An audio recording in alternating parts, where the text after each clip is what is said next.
my 14-year-old sister asked if being rated a 3 meant she was ugly. I realized ignoring it wasn't an option anymore. The senior boys had this thing they did every morning by the main staircase. Same 5 guys, same spot like clockwork.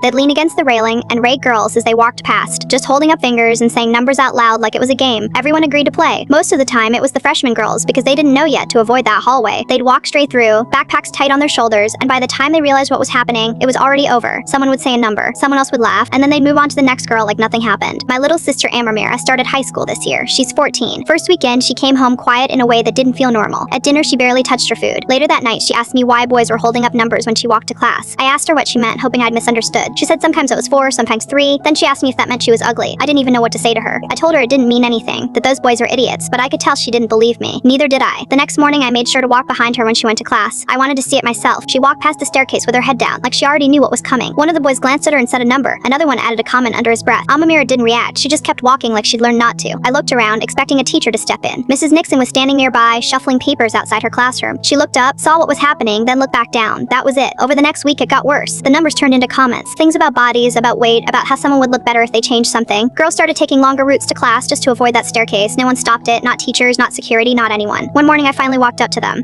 Middle of the hallway, people everywhere. I told them the freshman girls were changing their schedules just to avoid them. The main guy laughed and said it wasn't that serious, that they were just joking. One of his friends held up fingers behind my back and everyone laughed. I didn't argue. I just walked away. That night I couldn't sleep. I kept thinking about my sister asking if she was ugly and about how easy it was for them to say it wasn't hurting anyone. I realized no one was going to stop it unless someone made it uncomfortable, so I borrowed a megaphone from a friend in drama club. She didn't ask many questions. The next morning I got there early and stood near the staircase. When the boys started up again, I turned on the megaphone and repeated exactly what they were doing, but aimed at them. I rated them the same way they rated girls. Said numbers, made comments, nothing worse than what they've been saying all week. The hallway went silent at first, then people started laughing. Phones came out. The boys didn't know how to react. One tried to say I was being disrespectful. Another said it wasn't fair. A teacher finally showed up and took the megaphone away. I got detention for causing a disruption. The boys got called into a meeting later that day. The rating stopped after that, not because anyone suddenly cared, but because every time they tried to start again, someone would yell a number back at them, and the whole hallway would laugh. They stopped standing there. They stopped showing up early. My sister walks through the main hallway now. She doesn't even think about it anymore.